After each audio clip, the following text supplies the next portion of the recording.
Good evening everyone. आज आप लोगों का एग्ज़ाम था यूपीएससी 2022। काफ़ी सारे बच्चों को एग्ज़ाम इजी लगा होगा, काफ़ी बच्चों को एग्ज़ाम डिफ़िकल्ट लगा होगा, बट पेपर ना ही ज़्यादा आपका इजी था ना ही डिफ़िकल्ट।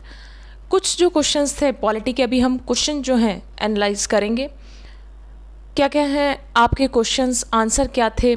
कुछ क्वेश्चंस जो थे वो आपके स्ट्रेट फॉरवर्ड दिए हुए थे, कुछ आपको थोड़े से कॉम्प्लिकेटेड करने के लिए दिए गए थे। तो आइए हम देखते हैं क्या क्या क्वेश्चंस हैं और उनका आंसर क्या है। तो सबसे पहले आपका क्वेश्चन है,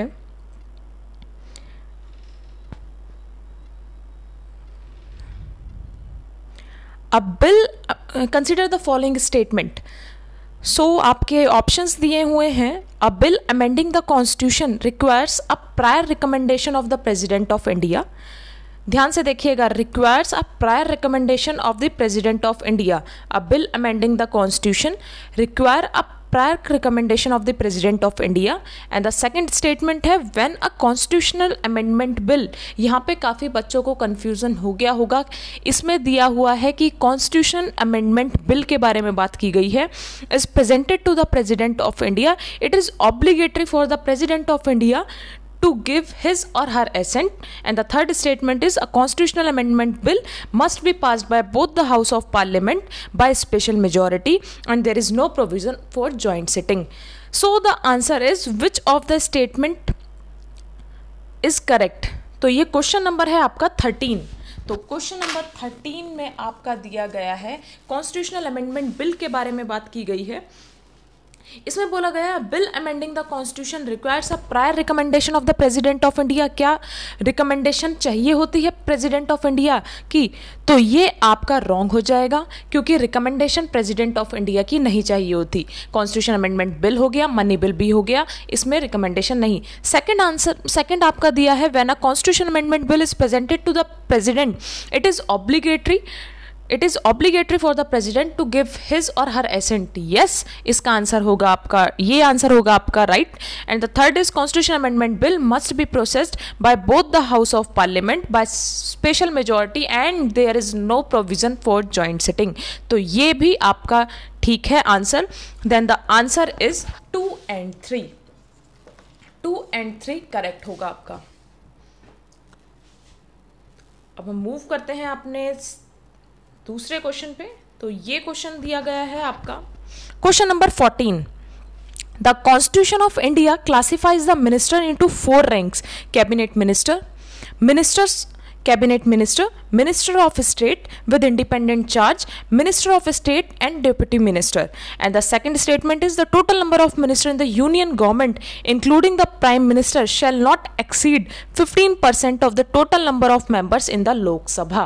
तो सबसे फर्स्ट जो है ये आपका गलत होगा। काफ़ी चीज़ों में जब आप ये ऐसा क्वेश्चन आए तो जब लिखा रहा है as per the constitution of India, जैसे इसमें लिखा हुआ है the constitution of India classify करता है, तो ये कॉन्स्टिट्यूशन ऑफ इंडिया क्लासीफाई नहीं करता, इसलिए ये आपका रॉन्ग होगा। और जो सेकंड है वो आपका ठीक होगा। तो इसमें आंसर आता है आपका क्वेश्चन 14 का आंसर है आपका बी ओनली, 2 ओनली। ये मेरे को बहुत इजी लगा कि काफ़ी सारे बच्चों को, स्टूडेंट्स का ये क्वेश्चन ठीक रहा होगा। Which of the following is are the exclusive power of Lok Sabha, exclusive only power of the Lok Sabha. तो सबसे पहला स्टेटमेंट है, to ratify the declaration of emergency.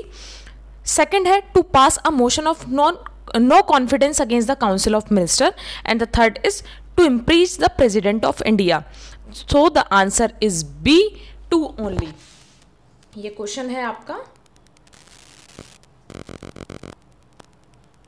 Exclusive power के बारे में है, आपका एक्सक्लूसिव पावर लोकसभा की। तो देखिए ये आपका 2 होगा कि to pass a motion of no confidence against the council of minister, ये आपका करेक्ट होगा। To impeach the president of India, Lok Sabha के हाथ में नहीं है प्रेसिडेंट को इम्पीच करना। एंड द सेकंड इज, आपका जो फर्स्ट स्टेटमेंट है, to ratify the declaration of emergency, ये पावर पार्लियामेंट के हाथ में होती है, ना कि आपकी लोकसभा के हाथ में। तो आपका जो ये होगा इसमें सेकंड ऑप्शन करेक्ट होगा। कौन सा? To pass a motion of non confidence against the council of minister. चलिए अब हम चलते हैं आगे क्वेश्चन में।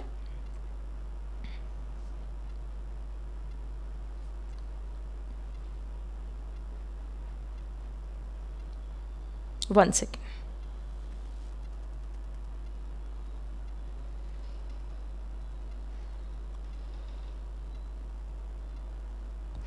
With reference to anti defection law in India, anti defection law के बारे में आया है। देखिए, consider the following statement, the law specifies that the nominated legislature can not join.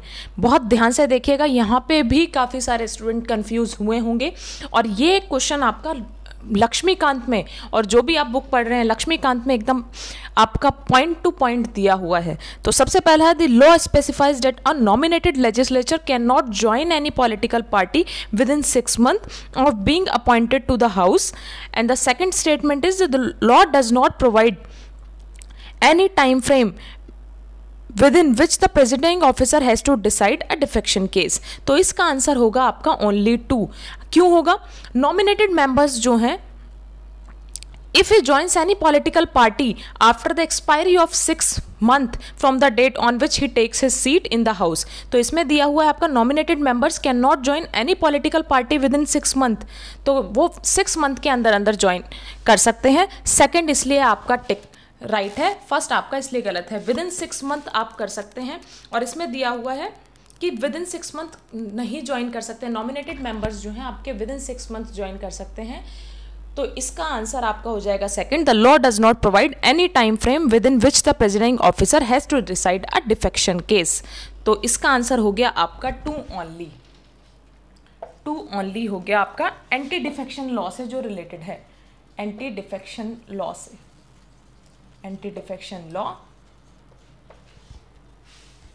चलिए अब हम बढ़ते हैं दूसरे क्वेश्चन पे। ये भी आपका इंपॉर्टेंट अच्छा क्वेश्चन आया था, क्वेश्चन नंबर 17। देखिए, attorney general of India and solicitor general of India are the only officers of the government who are allowed to participate in the meeting of the parliament of India.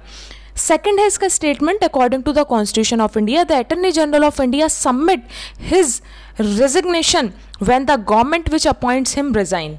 तो इसका answer देखिए, अगर यहाँ पर होता first statement में only attorney general तो ये राइट होता, बट इसमें सॉलिसिटर की बात आ गई तो सॉलिसिटर का तो मतलब ही नहीं है यहाँ पर। अटॉर्नी जनरल होता तो first statement is wrong, second statement is also wrong. According to the constitution of India the attorney general of India submit his resignation when the, तो ये कॉन्स्टिट्यूशन ऑफ इंडिया में नहीं दिया गया, जैसे मैंने आपको बताया as per the constitution of India, according to the constitution of India. अगर ऐसे दिया जाए तो ज़्यादातर आपका, आप ध्यान से देखा करिए, वो गलत ही होता है। तो इसमें नाइदर 1 नॉर 2।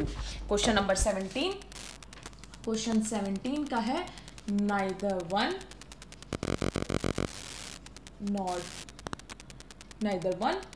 नॉर 2। तो ये आंसर होगा आपका D, option D is correct.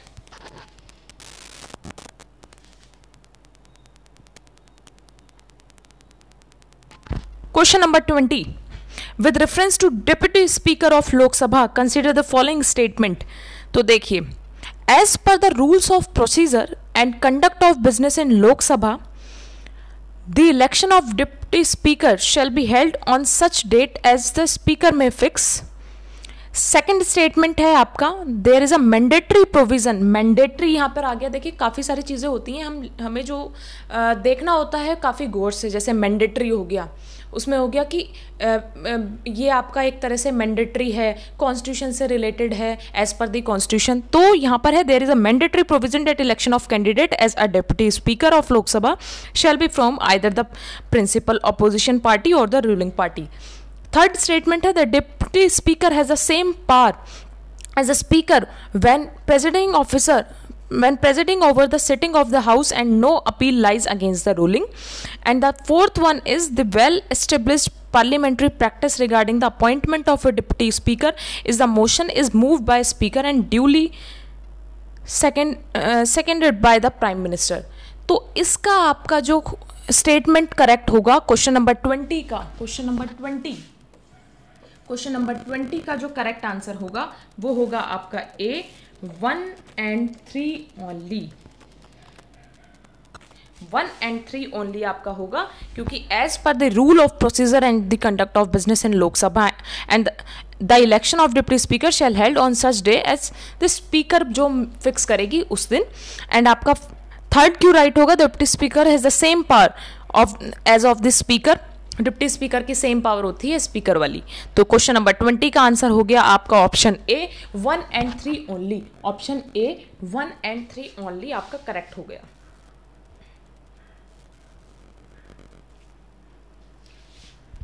So question number 11, pursuant to the इसमें बताना आपका consider the following statement. The first statement is pursuant to the report of H.N. Sanyal committee, the contempt of court act 1971 was passed. तो yes, ये correct होगा आपका। contempt of court जब हमने parts of supreme court पढ़ा था तो उसमें हमने पढ़ा था कि आपके court of records के बारे में भी हमने पढ़ा था, जिसमें आपके civil contempt था और criminal contempt था। अब देखिएगा इसमें भी आपका एक twist दिया हुआ है जो यहाँ पे important है।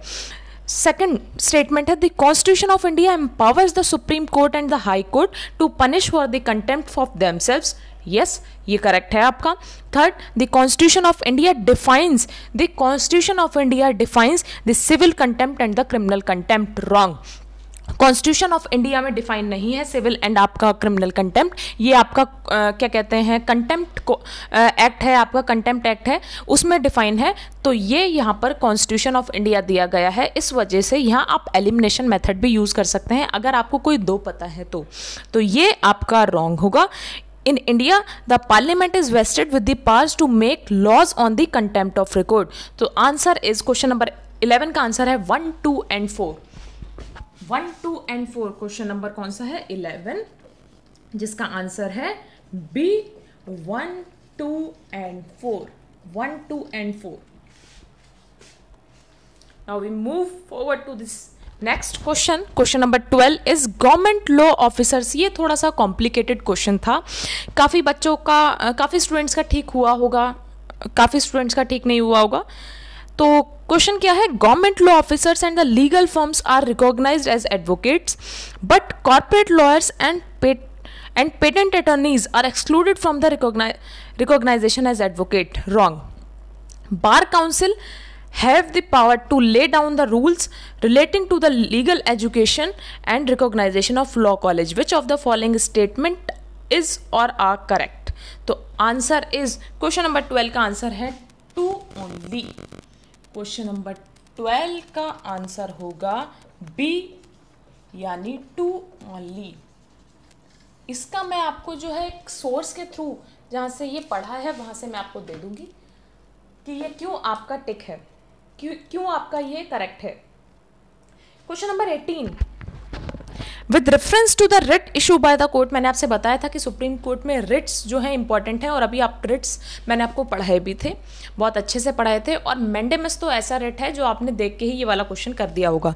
तो क्वेश्चन क्या है? With reference to the writ issue by the courts in India consider the following statement. First, mandamus will not lie against a private organisation unless it is entrusted with the public। yes, correct है। जैसे मैंने आपको बताया था mandamus का मतलब क्या होता है? टू कमांड और to order the public official, कि पब्लिक ऑफिशियल जो है अपना वर्क जो है अपनी ड्यूटी जो है परफॉर्म करे। तो पब्लिक ऑफिशियल के लिए आ गया, तो प्राइवेट का तो मतलब ही नहीं है। तो इसमें क्वेश्चन नंबर 18 का जो आपका फर्स्ट स्टेटमेंट है वो करेक्ट होता है। सेकेंड आपका आता है mandamus will not lie against a company even though it may be a government company. Wrong. जब गवर्नमेंट ऑफिशियल की हमने बात ही कर दी है, जब पब्लिक के बारे में बात आ ही गई है, तो ये आंसर भी आपका होगा। बट यहाँ पर आपका दिया गया है अगेंस्ट। ध्यान से देखिए, mandamus will not lie against, not against government company, तो ये आपका रॉन्ग होगा। Third, any public minded person can be a petitioner to move the court to obtain the writ of quo warranto. Quo warranto एक ऐसा writ है आपका जिसे normal क्या कहते हैं, नॉर्मल बंदा भी आपका इशू क्या कहते हैं फाइल कर सकता है। तो ये इसमें आपका आंसर होगा फर्स्ट एंड थर्ड। तो क्वेश्चन नंबर 18 का आपका आंसर होगा C option is correct, first and third. First and third. Mandamus का मीनिंग क्या है आपका? मैंडेमस, मैंने रिट्स आपको पढ़ाए थे। Mandamus to command, to command the public official, और ऑर्डर करना पब्लिक ऑफिशियल को कि वो अपनी ड्यूटी को जो है परफॉर्म करे, ये है। Next question number 51, in the government of India act 1919, इसमें काफ़ी स्टूडेंट्स कंफ्यूज हुए होंगे। In the government of India act 1919 the function of provincial government were divided into. Yes, government of India act 1919 के through जो आपके functions of provincial government जो है आपके डिवाइड हुए थे रिजर्व सब्जेक्ट में एंड आपके ट्रांसफर्ड सब्जेक्ट में। तो रिजर्व सब्जेक्ट में जो है हमारे कुछ आपके सब्जेक्ट्स कुछ स्ट्रॉन्ग सब्जेक्ट्स आपके लिए गए थे, और जो ट्रांसफर्ड सब्जेक्ट हैं ये आपके लोकल गवर्नमेंट से रिलेटेड जो है आपके ये प्रोविंस को दे दिए गए थे, लाइक इन ट्रांसफर्ड सब्जेक्ट की फॉर्म में। तो इसमें आता है आपका in the government of India act 1990 the function of provincial government were divided into reserve and transferred subject, which of the following were treated as reserve subject. तो first option आता है आपका एडमिनिस्ट्रेशन ऑफ जस्टिस, सेकेंड आता है local self government, मैंने बताया आपको local subjects जो थे वो आपके ट्रांसफर्ड सब्जेक्ट में शिफ्ट कर दिए गए थे, and third is land revenue, fourth is police. तो the correct answer is administrative of justice, land revenue and police. First, third and fourth. Question number 51, question 51 का आपका आंसर होगा first, third and fourth, that is option C, first, third and fourth. तो this is a complete analysis of polity part. I hope आपका exam अच्छा गया हो। तो ये सब था। कहीं भी आपको कोई कन्फ्यूज़न हो आप मेरे को मैसेज कर सकते हैं, कोई क्वेश्चन छोटा हो तो भी आप मेरे को मैसेज कर सकते हैं, उसका मैं आंसर दूंगी। कमेंट सेक्शन में आप मेरे को मैसेज करिएगा। And thank you so much, ऐसे ही पढ़ते रहिए। 12 जून को जिनका यूपी पीसीएस का एग्ज़ाम है उसके लिए भी best of luck. Thank you.